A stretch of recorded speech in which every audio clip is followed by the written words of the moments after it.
여러분 안녕하세요, 백진수입니다. 상하이. 네, 우리 구독자 여러분들 주말 잘 보내고 오셨죠? 네, 주말은 잘 보내고 왔는데 이제 또 월요일날 시장 보니까 또다시 스트레스 지수가 높아진 거 아닌가 심히 이제 걱정이 되고 우려가 됩니다.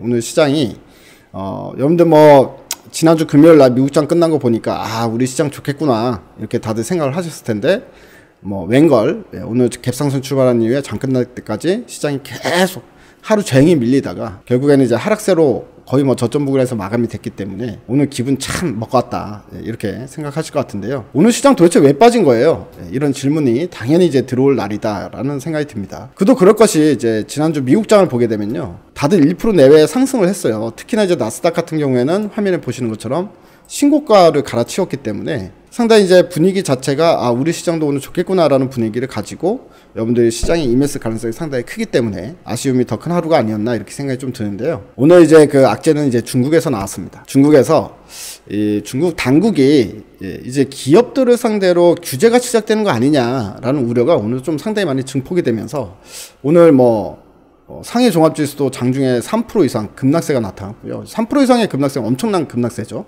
홍콩 지수도 4% 넘게 급락세가 나타났었습니다, 장중에. 그리고 뭐 차이넥스트라는 지수는 이제 4% 넘게 급락이 나타났고요. 오늘 뭐 3, 4%대의 급락세가 전체적으로 중국 증시에서 이제 흐름이 나타났기 때문에, 그렇기 때문에 이제 우리 시장도 힘을 좀 받을 수가 없는 상황이었다. 전체적으로 아시아 시장에서 이제 뭐 이머징 시장에서 이제 매도세가 크게 연출이 됐고요. 그런 부분들로 인해서 우리 시장도 오늘 1% 정도의 하락세로 마감이 됐다. 뭐 이렇게 이제 볼 수 있을 것 같은데, 뭐 어떤 규제 내용이 있는지를 한번 먼저 살펴보고 그 다음에 이번 주 시장의 영향에 대해서도 살펴보면 좋을 것 같다는 생각이 듭니다. 먼저 이제 사교육 시장에서 규제 내용이 나오는데 상당히 세게 나왔어요. 그래서 규제 강화 소식이 전해졌는데요, 7월 23일 날. 그러면서 이제 교육주 섹터가 주가가 이제 급락하는 현상이 나타났습니다. 이 국무원에서 24일날 발표한 주요 내용을 보면요, 제목은 이렇습니다. 의무교육기관 학생의 학업부당 진일보 완화를 위한 지도 의견 이라는 거를 발표를 했는데요.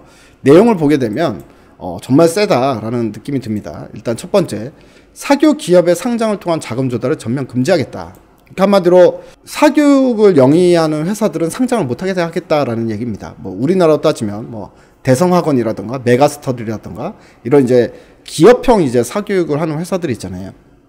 이런 회사들은 이제 IPO를 못 한다는 이야기입니다. 즉 상장을 못 한다는 이야기다.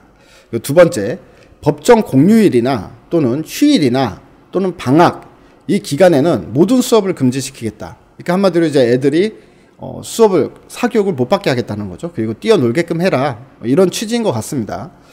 그리고 이제 수업 시간도 뭐 한 1교시당 30분은 넘지 못하게 하겠다. 9시 이후에는 수업을 전면 금지를 시키겠다. 이런 내용입니다. 그리고 사교육들은요, 사교육 회사들은 앞으로 광고 매체를 통해서 광고도 일절 못하게 만들겠다.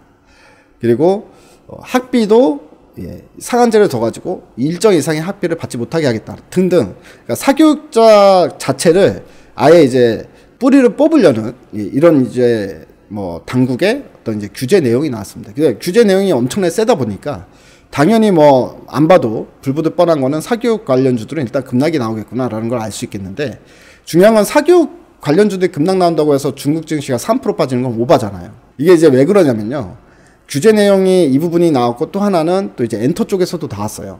텐센트인데 텐센트는 시가총액이 크지 않습니까? 텐센트 같은 경우에는 음원 라이선스 독점 계약 행위를 중지할 것을 요청. 이러다 보니 텐센트 같은 경우도 주가가 이제 6%가 급락이 나왔고요. 그러니까 이제 시장에 영향을 미친 거고, 또 여기서 이제 더 나아가서 왜 우리 주식 시장에서는 상상력이 너무 풍부하잖아요. 너무 풍부해서 문제이긴 합니다. 그러니까 상상력이 풍부하다 보니까 이게 각 어떤 섹터들마다, 각 산업들마다 중국 당국의 규제 내용이 추가적으로 나올 가능성이 크다. 그러니까 이제 중국 당국이 아예 스탠스 자체를 기업들의 규제에 엄청난 이제 방점을 찍어두고 규제를 앞으로 확대해 나갈 것이다. 뭐 이렇게 이제 확대 해석이 되면서 모든 업종이 거의 다 하락을 했습니다. 오늘 제가 확인을 해보니까요, 거의 모든 업종이 다 떨어졌어요. 최근에 좋았던 2차 전지까지도 다 떨어졌다. 이런 얘기들이 나오고 있습니다. 그러다 보니까 이제 중국 내부적으로의 어떤 악재가 나왔었다라는 부분이 있었고요. 그리고 이제 중국이 외적으로 또 악재성 내용이 하나 또 나온 게 있습니다. 그것도 이제 뭐 추가적으로 보게 되면 바로 이 부분인데요. 아니 이제 미국하고 중국이 고위급 회담을 시작을 했지 않습니까? 이제 오늘부터 이제 시작이 되는데요. 근데 고위급 회담을 하면서 이 둘이 뭔가 이제 발전적인 방향으로 가는 게 아니라 오히려 이제 팬데믹 때문에 묻혀있던 미중 무역 갈등이 재점화되는 분위기로 가고 있다. 이게 이제 오히려 사람들이 기억에서 잊혀질 만한 거를 끄집어내가지고 야 악재야 라고 얘기해주는 듯한 그런 느낌으로 가고 있다는 거기 때문에 이것도 약간 시장에 부담이 될 수 있는 내용입니다. 보게 되면 회담 처음 만나자마자 중국이 이렇게 말을 했다고 합니다.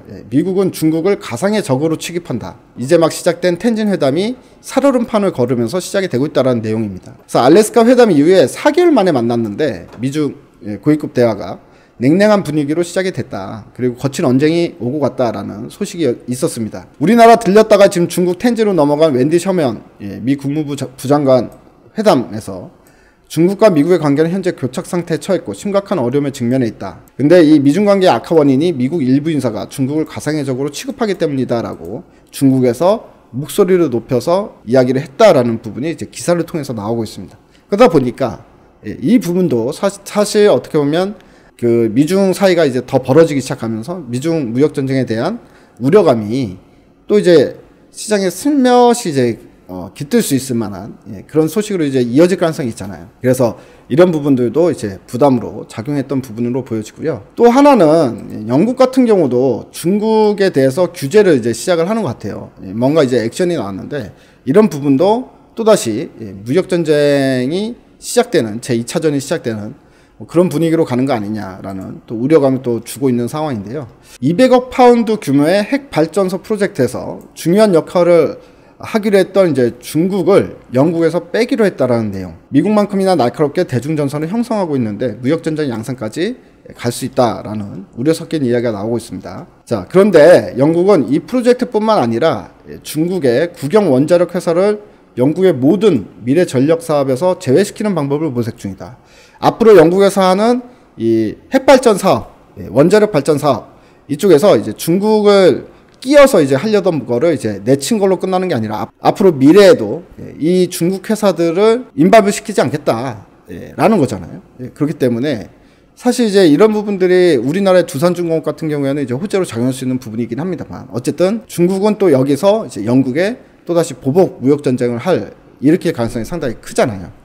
그래서 이번 주 같은 경우는 시황과 관련해가지고도 앞으로 나오는 이야기들을 조금 이제 관심 있게 보긴 해야 될 것 같습니다. 미국 같은 경우에는 지난주까지 분위기가 좋았던 게 실적 발표를 한 기업들 중에 86%가 S&P 500 기업들 중에 86%가 어닝 서프라이즈가 나왔어요. 실적이 생각보다 너무 잘 나오다 보니까 시장이 이제 훈풍이 불었던 거거든. 근데 새롭게 이제 뭐 이제 미중 무역 전쟁이라든가 또는 중국 당국의 규제 이런 내용들이 시장을 또다시 출렁출렁거리게 만들 수 있는 어떤 여지가 발생했다라고 볼 수가 있다는 거거든요. 지금부터 이제 제 의견을 좀 말씀을 드리면 제가 생각하기에는 주 초반에는 이런 부분들이 영향을 미칠 수 있지만 기본적으로 아주 큰 악재는 아닙니다. 먼저 첫 번째, 중국 내부의 규제로 인해서 관련주들이 급락이 나오는 현상은요. 일단 단기적인 이슈로 봐야 됩니다.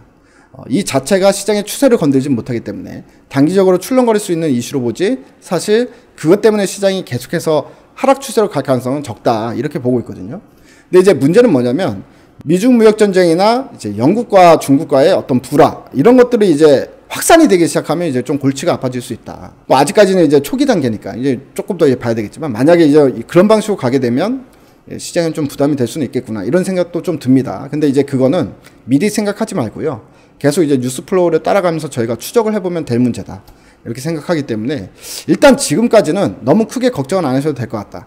이 전주까지 우리가 이제 시장 대응한 것처럼 그대로 계속 대응을 하면 좋겠다. 이렇게 좀 말씀을 드리고요. 자, 오늘같이 악재가 많은 날도 사실 호재성 내용이 나온 섹터들이 있었습니다. 계속 최근 들어서 전기차 쪽과 관련돼서 호재성 내용들이 나오고 있거든요. 7월 달에 글로벌 전기차 판매량이 최고치를 찍었다. 그러니까 7월, 6월 판매량이 이미 90%에 육박했다. 언제까지? 7월 1일부터 17일까지 누적 판매 대수를 비교를 해보니까 지난달 판매량이 90%에 육박했고 연간 기준으로도 이런 관점으로 가게 되면 전기차 판매량이 600만 대를 넘어설 거로 전망이 된다라는 소식이 나왔습니다. 이런 부분들은 2차전지 그러니까 전기차의 판매량이 계속해서 증가일로에 있다라는 것을 보여주는 뉴스이기 때문에 2차전지 쪽에 당연히 힘이 될 수 있을 만한 뉴스고요. 그 다음에 또 노스볼트 같은 경우도 이제 상장을 한다라는 소식이 나왔습니다. 기업 가치가 한 40조 정도가 기대가 된다라는 소식인데요. 내년 또는 2023년에 상장을 추진한다라는 내용입니다. 이 상장을 추진해서 IPO 자금이 들어오게 되면 이걸로 유럽 공장을 증설할 예정에 있다라는 소식. 그러니까 이런 부분도 사실 노스버터 상장이 이제 글로벌적인 이슈가 핫 이슈가 될 수 있기 때문에 2차 전지 섹터들의 자극제가 될 수 있죠. 주가 상승에 어떤 자극 또는 모멘텀이 될 가능성이 있다. 이렇게도 볼 수 있는 부분이고, 그리고 이제 내부적으로 들여다봐도 중국을 제외하고 보니까 우리 국산 배터리가 전 세계 시장의 절반 이상을 석권했다라는 소식입니다. 중국 같은 경우에 워낙에 내수가 크고 전 세계에서 전기차 판매량이 가장 많이 일어나는 국가인데, 여러분들 아시다시피 중국은 중국산 배터리를 쓴 차에만 보조금 지원을 해준단 말이에요. 그러니까 이제 CATL 같은 경우에는 중국 회사들이 다 CATL 이제 배터리를 사용을 하고, 그리고 뭐 테슬라든 폭스바겐이든 중국 시장에 넘어서 중국이 가장 큰 소비 시장이니까 중국에서 전기차를 팔려고 하면은 CATL의 배터리를 받아서 장착을 하는 게 판매에 유리하기 때문에, 그래서 이제 CATL 점유율이 상당히 높은 건데, 만약에 이런 어떤 효과를 제외하고, 즉 중국산 배터리를 판매를 제외하고 나머지를 들여다보니까 역시 이제 대한민국발 2차 전지 배터리가 가장 많이 팔리고 있다라는 소식입니다. 그러니까 이런 부분들도 사실 계속 좋은 뉴스는 나오고 있는데, 시장이 안 좋으면 주가가 이제 못 갈 수 있는 부분이잖아요. 하지만 이런 것들이 누적이 돼 있는 거지, 이게 이제 오늘 호재성 내용이 나오는데 오늘 주가 반영 안 되면 끝난 이슈가 아니다. 이렇게 생각하시고, 이럴 때 이제 주가가 안 좋을 때, 시황이 안 좋아서 뭐 주가가 좀 조정을 받을 때, 이럴 때 여러분들이 오히려 계속 이제 호재성 내용들이 그 안에서도 계속 나오는 종목들을 계속 이 누적을 시켰다가, 좋은 소식들이 누적을 시켰다가 나중에 한 방에 올라갈 수 있기 때문에 이런 종목들을 오히려 저가에 매집하는 이런 자세가 필요한 장세가 아닌가, 이렇게 생각이 들고요. 이번 주도 첫날 월요일 쉽지 않은 상태에서 이제 시장이 출발이 되긴 했지만, 뭐 금요일까지는 가봐야 하는 거 아니겠습니까? 너무 걱정하지 마시고요. 시장 대응은 이전처럼 차분하게 대응하시면 좋은 성과 있는 한 주가 될 거라 생각이 듭니다. 여러분들 이번 주도 모두들 대박 나시고요. 화이팅 하시기 바랍니다. 대바이.